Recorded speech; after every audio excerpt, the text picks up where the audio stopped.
नमस्कार। आज हम नॉर्मन विंसेंट पील की एक बहुत ही जानी मानी किताब जो 1952 में आई थी, the power of positive thinking, मतलब सकारात्मक सोच की शक्ति, इसके कुछ खास विचारों पर बात करने वाले हैं। जी हाँ, ये किताब तो दशकों से बेस्टसेलर रही है। बिल्कुल।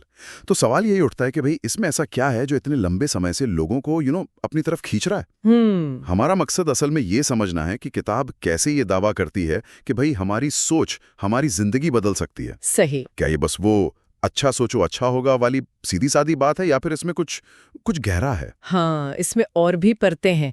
चलिए देखते हैं पील के तर्क क्या हैं और वो क्या तरीके सुझाते हैं। ठीक है।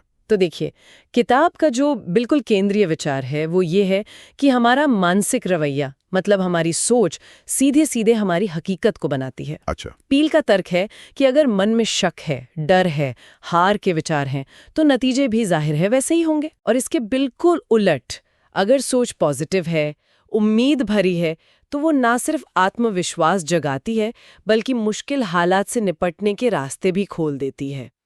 ये एक तरह से कह सकते हैं मानसिक कंडीशनिंग की बात है। तो फिर सबसे पहला कदम जो किताब बताती है वो है खुद पर अटूट विश्वास, मतलब अपनी काबिलियत पर पूरा यकीन करना। हाँ, लेकिन ये सिर्फ सोचने से कुछ ज्यादा लगता है ना?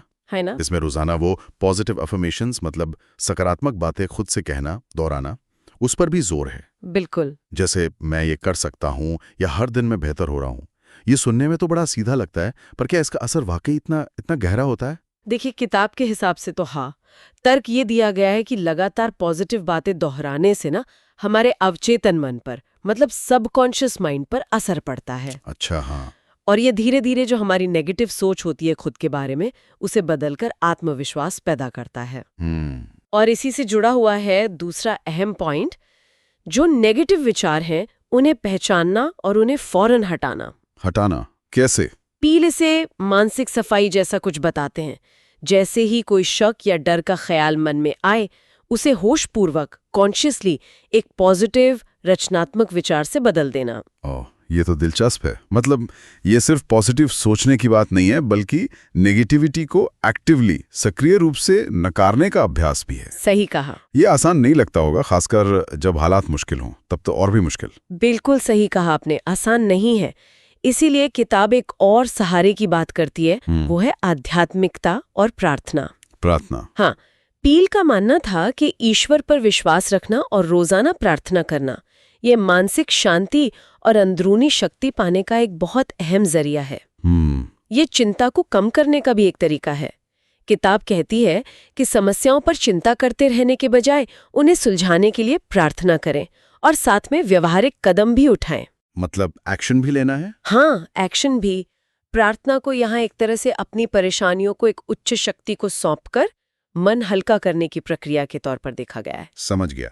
तो विश्वास हो गया, पॉजिटिव अफर्मेशंस हो गए, नेगेटिविटी को हटाना और फिर प्रार्थना।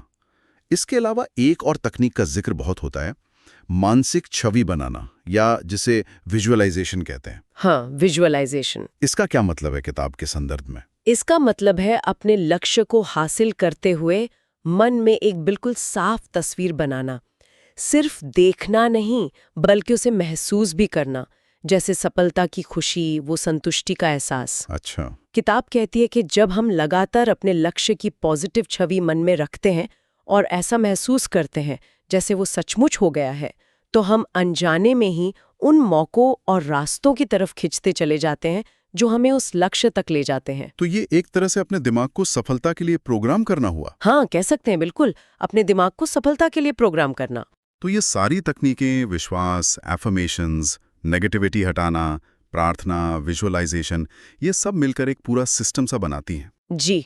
किताब में मैंने पढ़ा कृतज्ञता यानी ग्रैटिट्यूड जताने पर भी जोर है, और पॉजिटिव लोगों के साथ रहने, असफलताओं से सीखने पर भी। हाँ, ये सब भी है। ये सब मिलकर शायद उस पॉजिटिव मानसिकता को बनाए रखने में मदद करते होंगे। बिल्कुल, ये सभी तत्व एक दूसरे को सहारा देते हैं, ताकत देते हैं। किताब से कुछ बहुत सीधी लेकिन शक्तिशाली पंक्तियां भी निकलती हैं। जैसे एक है, अपने विचार बदलें और आप अपनी दुनिया बदल देंगे।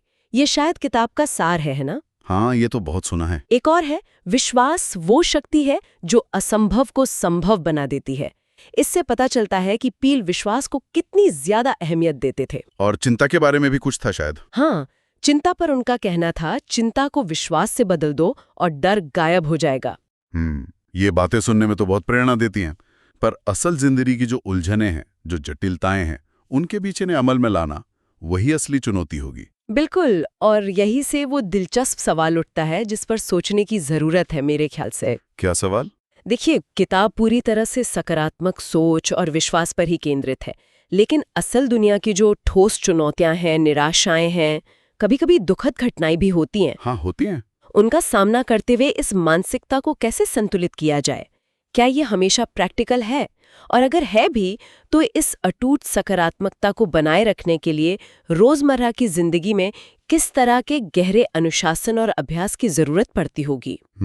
ये सोचने वाली बात है। हाँ, ये वो नुक्ते हैं जिन पर पाठक खुद विचार कर सकते हैं किताब पढ़ने के बाद। तो अगर हम संक्षेप में कहें तो सकारात्मक सोच की शक्ति का जो मूल संदेश है वो ये है कि हमारी जो मानसिक स्थिति है, हमारा नजरिया, वो हमारी बाहरी दुनिया को बनाने में एक बहुत शक्तिशाली भूमिका निभाता है। हाँ, बिल्कुल। खुद पर विश्वास, पॉजिटिव विचारों का अभ्यास, प्रार्थना का सहारा और सफलता की कल्पना करना। किताब के मुताबिक ये वो औजार हैं जो हमें ज्यादा खुशहाल और सफल जीवन की तरफ ले जा सकते हैं। यही किताब का दावा है। अब ये विचार कितने कारगर हैं, ये शायद हर व्यक्ति अपने अनुभव से ही तय कर सकता है। बिल्कुल, अनुभव ही बताएगा।